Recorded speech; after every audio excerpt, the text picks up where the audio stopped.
What happens to open whiskey bottles? I'm Daniel Whittington, Chancellor of Wizard Academy and Whiskey Marketing School. We're going to drink some Oban, thanks to a gift from Brian Rand, one of our whiskey sommeliers. Someone else also brought this as a gift. It is also going into the vault. I love that our people think of us when they stumble onto these really interesting things, and I thought you guys might like to ride along on this one. But in the Whiskey Vault Facebook group, which you're more than welcome to join, it literally is a Facebook group called the Whiskey Vault, and we kind of talk in there about things around the channel and the school.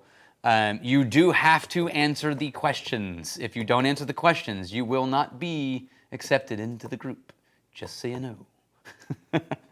And there's a little video you can watch that gives you the answer to all the questions. Okay, so in the group, Stephen, Lindy, Michael, Felton. How's that for a mouthful? Asked a question and I loved it. He said, could you do a video on what happens when a bottle sits open too long? Stuff like oxidation, flocculation, etc. Yes, and this is a very real problem, especially when you have a whiskey vault with 3,000 bottles, some of them 12 years old and open in the vault. This is becoming for us. We are now hitting an era in our collection where this is increasingly a very real problem. Every single one of those 3,000 bottles is open. And now we're hitting time limits where we're like, ooh, uh-oh, okay. Now I'm gonna break it into, there's three things, there's more, but there's three basic things that happen with an open bottle of whiskey. Evaporation, oxidation, and potentially flocculation. That's the three. Right? Now, flocculation, that's a weird word. I'm going to explain it. But first, evaporation. If you have real corks, which if you know me, you know I think should be banned from the whiskey industry, real corks have no place in high spirit bottlings. They just, now that we have the technology to have synthetic corks that don't screw up the flavor of what they touch, there's no excuse for using real corks. When you open a bottle and you set it in there for 10 years, they dry out, they leak, they have issues. It's a pain in the ass. They crack. You were constantly having to dig cork bits out of bottles and then decant them and rinse them and put them back in and find a new cork. It's frustrating. Industry, please stop using real corks. For wine, fine, there's a reason. For other spirits, fine. For whiskey, cut it out. Okay, rant over. If you have real corks, you're constantly having a problem, things drying out and this seal not being totally sealed. When you have that, evaporation is a very real problem, especially if you don't have the most temperature-controlled environment, which in a normal person's house is pretty fine, but here's what actually happens. I don't know if you guys realize this, but air conditioning units suck moisture out of the air. That's one of the ways they function, right? And so if you live in an area that needs to crank your air conditioning unit a lot, you can often dry out a space and you can lower your latent humidity. Now, if you live somewhere like Houston, it's not gonna matter. but if you live somewhere else, you have a really dry environment. This is real for musical instruments, right? Where when I moved to, for a little while, my parents moved to Phoenix and all of a sudden we had to keep humidifier packs in the guitar cases until the guitars acclimated to it's a really real thing. And the same thing happens with bottles. You can increase potential evaporation on a non-perfectly sealed. And when that happens, the whiskey starts to turn a little cloudy and it alters and it is distinctly not the same whiskey anymore. Now, the good news is, well, I'll come to that in a second. Now, oxidation, what is oxidation? Oxidation, oh God, that smells so good. Sorry. Oxidation is when air encounters the whiskey. That can happen in two ways. Either because you have a bad seal or because you opened it. And when you opened it, you introduced air into there and then you trapped that air in there. That air is now going to interact with what's in this bottle. Now if you have a perfectly sealed whiskey bottle, your bottle could last for decades and be fine. But the more you open and close it, the more this is going to acclimate. You're going to have some evaporation in the neck. You're going to have oxygen impact with the existing spirit. It's going to alter slightly. And then a couple days later, you're going to open it. All the air is going to escape. You're going to pour. You're going to introduce new air, and you're going to trap it. And you're going to do it all over again. So the more frequently you open and close the bottle, the more oxidation has a very real impact. And the first taste and the last taste are not going to be the same thing. Now, the good news is, if you're opening a bottle and closing a bottle frequently enough, to create that dramatic of a change quickly, the odds that this bottle is here for more than 3 weeks is pretty low. So we're talking about a change that will happen over like 6+ months if you keep opening and closing it, right? So if you pour a little sample and close it, pour a little sample, close it, and it takes you like 3 or 4 months to work your way through, you are completely altering the flavor of that whiskey. If you open it, pour a real dram and close it, you've got somewhere around 18 of those pours, right? And so you got maybe a month or two, you're gonna be fine.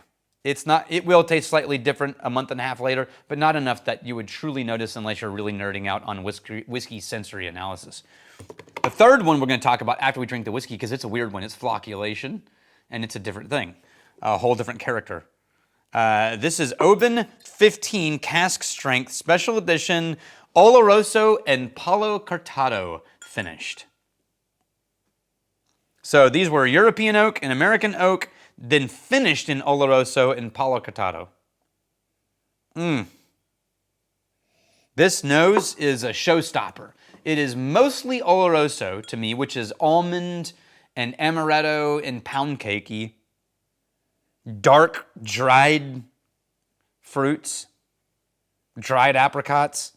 And that Palo Cortado has this sort of tangy, funky, sulfuric note more than, to me, than Oloroso tends to in a certain direction.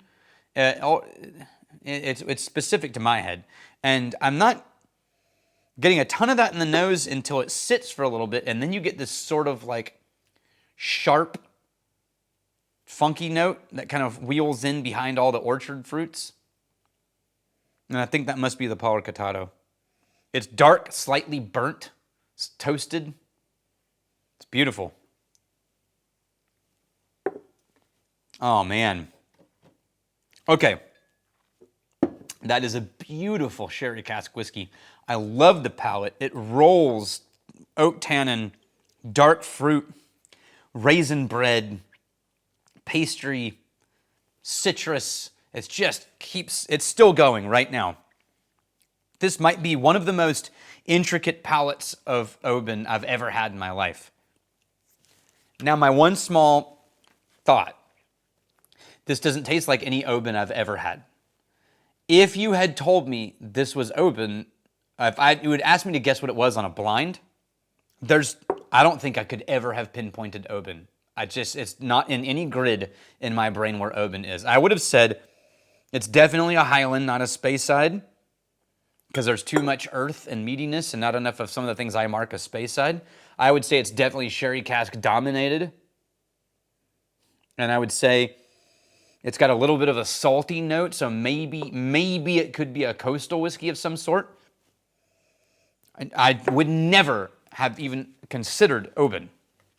I might even, if it had a little more smoke, which it doesn't, I might have thought Highland Park, but it's not got enough of the smoke impact. This is beautiful. This is a weird thing to say, but this might be one of my favorite Obans I've ever had, while also being the least Oban-like Oban I've ever had. And I love Oban, and that's a hard dichotomy to cross, because I think Oban 14 is one of the great whiskeys that exists in the world. And I love it. This is more up my alley for my flavor preferences and what I love in a nose, and when I really want something sherry forward. So if I want a sherry forward whiskey, I'm looking for very specific things. Oban 14 is not that. And in those specific things, Oban 15 is hitting it out of the park on those notes. Man, I love that. Almond Roca. It's almond Roca. That's what it is on the palate. Almond Roca, which is a great candy. Whew. I'm going to add a little water because it is cask strength, and we're going to see what happens with some water. Flocculation. So, first, remember that most of the flavor from whiskey comes from esters and congeners that are present post-fermentation. And then they interact with air and wood in order to create whole new chemical compounds. But in the actual chemical solution of a whiskey, ethanol is it's a binder. It holds. It's a solution that holds other flavors. And so a higher ethanol content means more chemical compounds that result in flavor. Now, when you chill that, you will fracture and isolate some of these heavy chemical compounds, and it will cause a whiskey to look cloudy. If I put this and chilled it, you would see that. It would start to look a little bit cloudy. Why? Because you've sort of fractured out some of the floating compounds, and instead of being a cohesive structure, it's now got pieces, and it's going to look cloudy to look through. This is why a lot of distilleries will chill filter. They will chill something down, create that separation, and then filter out those things. And that's why a lot of the whiskey nerds say, please don't chill filter, you're taking all of the flavor compounds, which is true. They are taking some of the flavor compounds, but it really depends on your level of micron for your filters and how much you chill. Those chemical compounds aren't just flavor, they're also mouth feel, sensation. They're oil and butter and cream and coat the palate, right? So if you really want the most out of a whiskey, you're going to want all those things in there. But if you leave all those things in there and you don't do any filtration, then you end up with potentially a cloudy spirit, depending on what happened during transportation, if it hit a cold climate or it got into a refrigerated warehouse, and then all of a sudden the bottles come out and they're cloudy and funky and there's floating bits in the bottom. Now, sometimes those will eventually reabsorb and come back together. Sometimes they will just permanently sit floating in the bottom. You rarely run into this problem with big brand distilleries and big brands of whiskey because they specifically filter and chill and create, they have processes to address that. You regularly find it in craft distilleries, especially ones doing pot distillation with low filtrations. And a lot of early days of craft were people going like, look at this bullshit whiskey, these craft guys don't even know, look how cloudy and muddy and terrible that is. And you don't realize you were just drinking whiskey that didn't go through all the filtration. This is more like whiskey right out of a barrel. So that can happen with an opened bottle and a closed bottle. It is more likely to happen, in my incidental anecdotal experience, I've seen flocculation happen more once I've opened a bottle that had that ability, and then the air oxidized and it started changing things, than I have in a fully sealed, completely off the line bottle, but I have seen both. So that is oxidation, evaporation, and flocculation. I think 2 of the 3 would be solved with synthetic corks or screw top bottles. And I say no one's gonna embrace screw top across the board because it's got a perception of lower quality. But for the love of God, they make synthetic corks that look every bit like a real cork these days. We don't need to be messing with this crap. The real bottom line is, the less you open a bottle and close the bottle, the more likely it is to be okay. And if you're not sure about the cork, buy sealant. There's a thing called parafilm, and it's in the chemical industry, and it is a paper-thin, like saran wrap kind of wax that you sort of like wrap around and it permanently seals an enclosure. If you are not sure, you can buy a roll of parafilm on Amazon for pennies.